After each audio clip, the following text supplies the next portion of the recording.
Hey, Malika here from Malika Semper Astrology, and this week we are feeling one of the asteroid goddesses very strongly in the heavens, Juno. So I want to talk about Juno for a moment, just by herself, but she is getting an opposition from Saturn this week, and so that's what we'll be feeling. But first, Juno, so you guys have an understanding of her. She is one of the asteroid goddesses. We use her in the chart to determine what we are married to this lifetime, our level of commitment, where we give our all in relationship, where we are loyal and devoted, and the wife, so to say, in relationships, okay, the partner, especially the wife, because she was the wife in mythology. And so we find Juno in the chart, and some of us are married and committed to relationships. Some of us are married to our work, depending on where she is. Some of us are devoted to our family. Some of us are devoted to our passions and our talents, so on and so forth. So that's what she depicts in the birth chart. We can look to Venus for our love life, but we can also look to Juno because she tells more of the story, a deepening, a furthering of the story. So this week she's receiving an opposition from Saturn. So this is going to affect relationships collectively.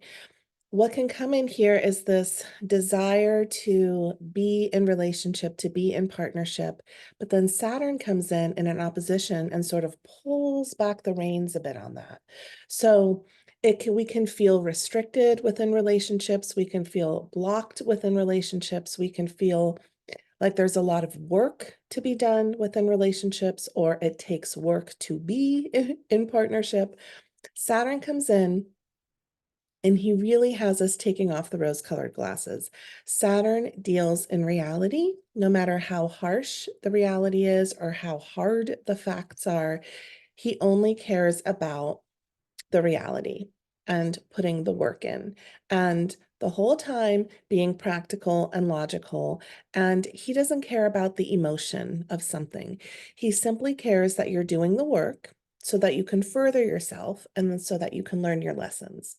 Sometimes with Saturnian lessons, they're the harder lessons. They're the ones that push us outside of our comfort zone. They're the ones that bring us to our edge. We grow through Saturnian lessons oftentimes by confronting things that we'd rather not confront. But when we do, we can look back and say, I'm so glad that I did that. I'm so glad that I put the work in here.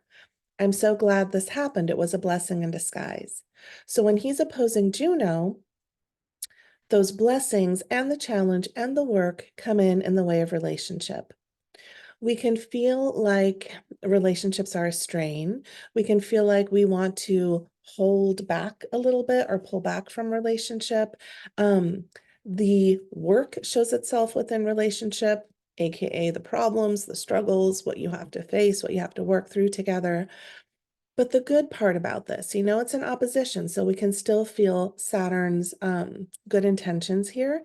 It does allow us to lean into the relationship and build solid foundations. It allows us to bring commitment into the relationship. When both people are willing to put in the hard work, which Saturn requires, there is a budding or a growth or a forward movement within partnership. We are solidifying the foundations. We are making sure that our relationships are steadfast, solid, stable, that we can lean in on a partner and they won't fall over or crumble or move away. So that is the work that's coming in today. And it can feel like work because Saturn wants you to feel like you're doing work. But with Saturn, when we do the hard work, we feel good. We feel like we put our blood, sweat, and tears in this, and it's paying off. That is Saturn's hope and Saturn's promise to you. So, good luck in relationships and partnership out there today. The work will show up this whole week. And when we make that commitment, when we make that promise, when we're not afraid to get our hands dirty and do the hard work, that's when Saturn rewards us. All right, you guys, thanks for listening, and I'll check back in with you guys next week.